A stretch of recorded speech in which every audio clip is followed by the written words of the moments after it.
할렐루야. 풍요로운 교회를 찾아와 주신 모든 분들을 주님의 이름으로 환영하고 축복합니다.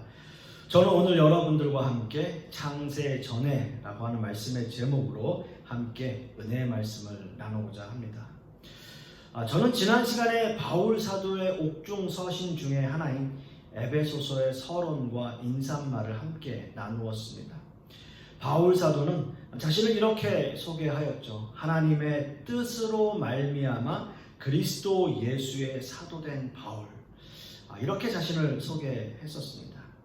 그리고 이 글을 읽는 모든 수신자들, 즉 세상과 구별된 삶을 살려고 노력하는 모든 성도들에게 예수 그리스도로부터 은혜와 평강이 있기를 바란다라는 말씀을 함께 나누었죠.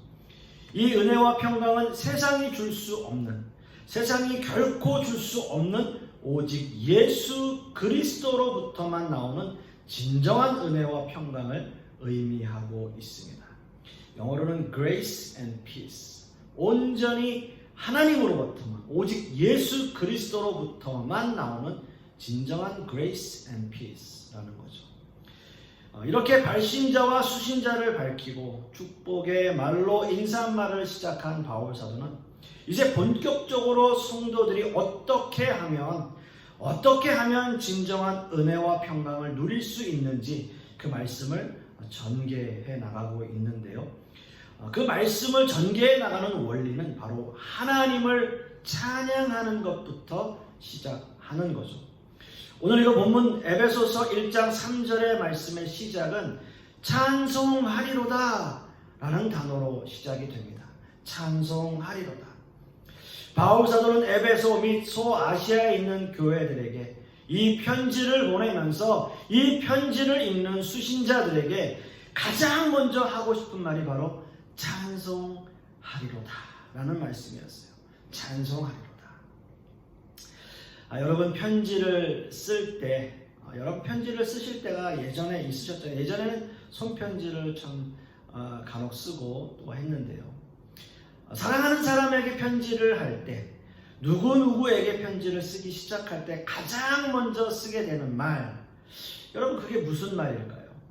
연애 편지 쓰실 때, 요즘은 그런 게 손편지가 아니라 문자로 나누는 그러한 시대라서 이 말씀이 그렇게 마음에 확 와닿지는 않을 수도 있어요. 저도 그렇게 편지를 쓰거나 그런 사람은 아니에요. 아무튼 그러나 사랑하는 누구누구, 우리가 편지를 쓸 때 서두에 사랑하는 누구누구라고 시작하지 않습니까?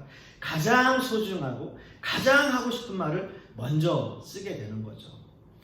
바울 사도는 하나님께 찬양을 먼저 올려드리길 원했어요. 찬송하리로다. 주님께 진실한 은혜와 평강을 받은 성도라면 가장 먼저 하나님께 찬양을 올려드리길 원했던 겁니다. 아니, 찬양을 드리지 않을 수 없었겠죠.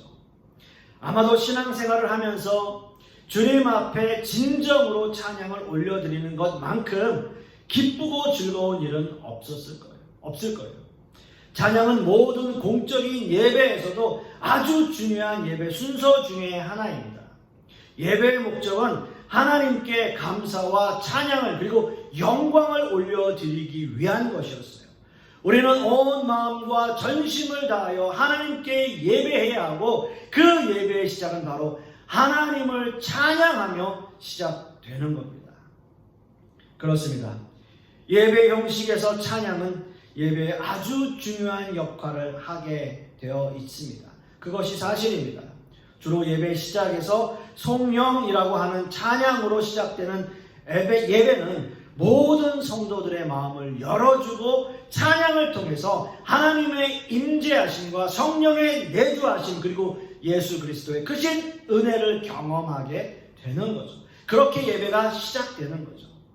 찬양의 가사 하나하나를 생각하면서 그 가사가 나의 곡조 있는 기도가 되는 것이고요. 우리는 이렇게 찬양을 통해서 하나님께 더 앞으로 나아가게 되는 것입니다. 그리고 이 찬양을 받으시는 대상은 삼위 하나님이어야 합니다. 오늘 이 본문에서 이 찬양을 받으시는 대상이 바로 삼위 하나님께 드려지고 있음을 고백하고 있어요. 에베소서 1장 3절 말씀을 다시 보시면 찬송하리로다 하나님 곧 우리 주 예수 그리스도의 아버지께서 그리스도 안에서 하늘에 속한 모든 신령한 복을 우리에게 주시되 라고 말씀하고 있습니다. 이 본문에서 바울 사도는 성부, 성자, 성령 하나님 모두가 찬양을 받으실 대상임을 밝히고 있는 거예요. 하나님, 예수 그리스도 그리고 신령한 복은 성령님을 가리키고 있습니다. 즉 우리가 찬양해야 할 대상은 삼위일체 하나님이십니다. 모든 예배와 찬양과 감사와 영광은 삼위일체 하나님께 드려져야 하는 거예요. 그렇습니다. 여러분의 삶이나 예배에 있어서 삼위 하나님께 대한 분명한 인식이 있어야 하고요. 우리의 예배, 찬양, 감사, 영광이 삼위일체 하나님께 드려진다는 분명한 신앙적 고백이 우리에게 반드시 있어야 한다는 겁니다. 그러므로 성도의 찬양은 하나님의 구원 계획과 섭리에 대한 것이며 예수 그리스도의 헌신과 사랑 그리고 성령님의 위로와 평강에 대한 자기 신앙적 고백이어야 한다는 거죠. 그런 의미에서 삼위 하나님은 찬양 받으시기에 합당하신 분이십니다. 아멘입니다. 이렇게 바울 사도는 삼위 하나님에 대한 찬양과 함께 이제 본격적으로 성부 하나님의 구원 계획과 섭리에 관해서 말씀을 이어가고 있습니다. 하나님은 과연 누구실까요? 우리가 흔히 아버지라고 부르는 그 하나님은 과연 어떤 분이신가요? 여러분은 아버지에 대해서 어떤 인식을 가지고 계십니까? 우리는 각자 자라온 환경이 달라서 아버지에 대한 인식도 각자 다를 거예요. 과연 여러분에게 아버지는 어떤 존재로 인식이 되는지요? 두란노에서 하는 프로그램 중에서요, 아버지 학교가 있어요. 아버지 학교. 아버지 학교에서 하는 프로그램 중에 하나가 바로 자신의 아버지에 대한 형상을 찾는 것이 그 프로그램의 숙제 중에 하나입니다. 과연 나에게 아버지란 어떤 존재이신가? 라는 거죠. 아버지 하면 어떤 모습이 과연 떠오르시나요? 엄한 모습이 떠오르시나요? 무서운 모습이 떠오르시나요? 또는 말씀이 없으신 아버지, 또 위험이 있고 말을 잘 붙이기 어려운 그런 반면에 좀 자상하고 스윗하고 또 때로는 좀 웃기기도 한 그런 아버지의 모습, 그런 모습도 있지 않겠습니까? 저 역시도 아버지와 좀 오래 떨어져 살아서 대략적으로 한 30년 이상 떨어져 살았던 것 같아요. 제가 아버지 학교를 하면서 가장 힘들었던 것이 제 자녀하고의 관계가 아니라 제 아버지하고의 관계였어요.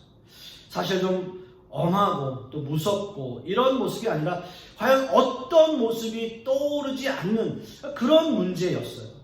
그런데 이런 과정들을 통해서 아버지에 대한 이해가 생기고 아버지를 이해하고 또 알아가게 되었던 거죠. 물론 제가 또 아버지의 입장이 되니까 그 모습이 더 이해가 됐어요. 저 역시도 또 미국에 살면서 타국 땅에 살면서 이 타국에서 살아가는 것이 얼마나 힘든 것인가 라는 것을 생각하면서 아버지에 대해서 더 이해하게 되고 또 아버지에 대한 인식이 생겨나게 되었던 거죠.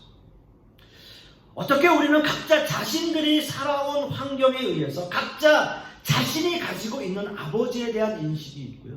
그 인식을 하나님께 적용하게 됩니다.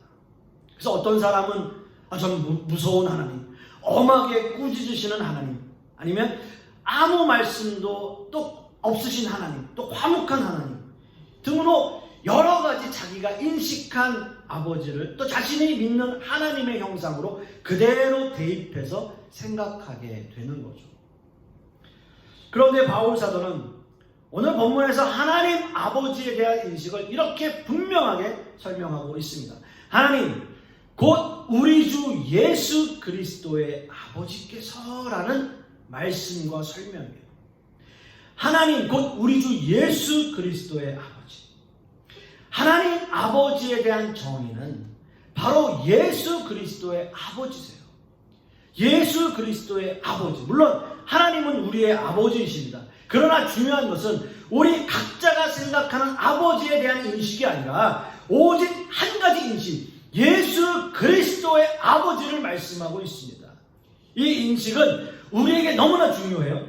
우리가 생각하고 있는 하나님 아버지는 반드시 예수 그리스도가 인식하신 아버지여야 한다는 거예요. 이 말씀이 바로 그 뜻입니다. 예수님은 하나님을 어떻게 인식하셨을까요? 예수님은 하나님을 어떻게 인식하셨을까요? 예수님은 하나님의 독생자 아들이시며 하나님의 사랑과 기쁨을 한 몸에 받으시는 하나님의 아들이십니다. 예수님이 요한에게 세례를 받으실 때 하나님이 이렇게 말씀하셨어요. 마태복음 3장 17절 말씀에 하늘로부터 소리가 있어 말씀하시되 이는 내 사랑하는 아들이요 내 기뻐하는 자라 하시니라. 이렇게 말씀하셨습니다. 즉 이 말씀이 바로 하나님이 예수님을 생각하시는 마음이고요. 예수님이 하나님 아버지에 대한 인식이에요. 내 사랑하는 아들, 나의 기쁨이 되는 아들이라고 하나님께서 말씀하셨습니다. 이렇게 하나님은 무한하신 사랑으로 그 아들 예수 그리스도를 한없이 사랑하셨습니다. 그렇습니다, 여러분. 예수님은 하나님 아버지를 자신을 한없이 사랑해 주시는 분으로 인식하신 것입니다. 그 사랑은 영원한 사랑이며 끝이 없는 사랑입니다. 그런데 그 사랑의 하나님이 죄인된 우리를 택하셨다는 거죠. 오늘 이거 본문 4절의 말씀을 보시면 곧 장세 전에 그리스도 안에서 우리를 택하사 우리로 사랑 안에서 그 앞에 거룩하고 흠이 없게 하시오. 이렇게 말씀하셨습니다. 하나님은 자신의 독생자 아들을 한없이 영원히 사랑하셨고 그 아들 예수 그리스도 안에서 우리를 택하셨다고요. 여러분 한번 생각해 보십시오. 제가 아주 쉬운 예를 하나 들어드리겠습니다. 어느 한 부잣집이 있어요. 그런데 그 아버지는 아들이 하나 있습니다. 외아들이었어요. 그런데 입양을 하기 위해서 그 아들에게 희생을 요구합니다. 여기서 입양은 뭐 한국이든 어디든 뭐 막장 드라마에 나오는 그런 이상한 관계에서 태어난 아이를 집에 들이려고 하는 그런 장면 결코 아니고요. 아버지와 아들과 피가 한 방울도 섞이지 않은 완전히 다른 집 아이를 데리고 오는 거예요. 그것이 입양이에요. 그 입양할 아이를 위해서 자신의 친아들에게 희생을 요구하는 거예요. 여러분 상식적으로 그게 말이 됩니까? 우리 가족과 피 한 방울 섞이지 않은 아이를 데려오기 위해서 내 아이에게 희생을 요구한다는 거 사실 생각할 수가 없잖아요. 상상할 수가 없잖아요. 그런데 성경은 그걸 말하고 있어요. 양자를 얻기 위해 입양을 하기 위해 친아들의 목숨을 바친 거예요. 이게 바로 십자가예요. 우리 상식으로는 말이 되지 않는 이야기지만 하나님께서는 그렇게 하셨어요. 이것을 예언하셨고 구체적인 하나님의 구원 계획 속에 넣으셨어요. 그 계획을 세우신 거예요. 로마서 8장 15절 말씀에 너희는 다시 무서워하는 종의 영을 받지 아니하고 양자의 영을 받았으므로 우리가 아빠 아버지라고 부르짖느니라. 모든 하나님의 구원 계획 언제 세우셨습니까? 그렇습니다. 오늘 본문에서 말씀하고 있는 것처럼 창세 전에 라고 말씀하고 있어요. 모든 우주 만물이 지어지기 전에 이 모든 것들이 계획되어졌다라는 말씀입니다. 일반적으로 우리는 하나님의 섭리를 말할 때 우리가 하나님을 믿은 그 때를 이야기해요. 우리가 세상 가운데 살다가 하나님을 영접하고 하나님을 믿게 되어지는 그 시점부터 우리에게 역사하시는 하나님이라고 생각을 해요. 이런 거죠, 여러분. 아주 극단적인 예를 하나 들어드릴게요. 하나님도 어떤 사람이 하나님을 믿을지 안 믿을지 모르는데 어떤 사람이 하나님을 믿기로 결심했어요. 내가 수많은 종교가 있지만 기독교가 그나마 제일 마음에 들어. 그래, 결심했어. 지금부터 내가 예수님을 믿어야지 라고 말하는 그 순간, 그렇게 결심하는 순간 하나님이 이렇게 마음 졸이고 있으시다가 야, 그래, 너 잘 결심했다. 야, 나는 네가 다른 종교 택할까봐 얼마나 조마조마했는지 몰라. 아무튼 네가 결정했으니까 이제부터는 내가 네 인생 책임져 줄게. 이런 게 아니라고요. 이런 게 아니라고요. 이러면 하나님이겠어요? 이런 하나님이라면 우리가 믿을 필요가 없어요. 이런 하나님이 아닙니다. 우리가 하나님을 믿지 않았을 때 그 시점에 하나님께서 우리에게 역사하시지 않으셨냐? 그게 아니에요. 하나님께서는 창세 전에 모든 것들을 다 계획해 놓으셨습니다. 여러분 한번 생각해 보십시오. 하나님이 역사하실까 안 하실까? 모든 우주 만물을 통치하시고 주관하시고 역사하고 계세요. 더 놀라운 것은 믿지 않는 사람들에게도 은혜를 주세요. 일반적 은혜라고 우리는 그것을 이야기합니다. 믿지 않는 사람들에게도요, 숨을 쉬며 살 수 있는 공기를 허락하시고요, 또 햇빛을 주시고 이 세상에 존재하는 모든 것들에 대해서 간섭하고 주관하십니다. 이것이 일반적 은혜예요. 하나님을 믿지 않는 사람들에게도 이 세상을 살아갈 수 있게 하는 은혜를 허락하고 계십니다. 세상 모든 만물에 하나님의 신성을 가득 심어 놓으셔서 믿지 않는 사람들에게도 어떤 신적인 존재에 대한 인식을 할 수 있게 해 놓으셨어요. 이렇게 우리가 믿은 그 시점부터 하나님의 구원 계획이 시작이 된다라고 생각하지만 실상은 그렇지 않다라는 거예요. 이 모든 계획은 창세 전에 계획되어졌다라는 사실이에요. 하나님의 예정과 섭리에 관한 교리, 참 어려운 난제 중에 하나입니다.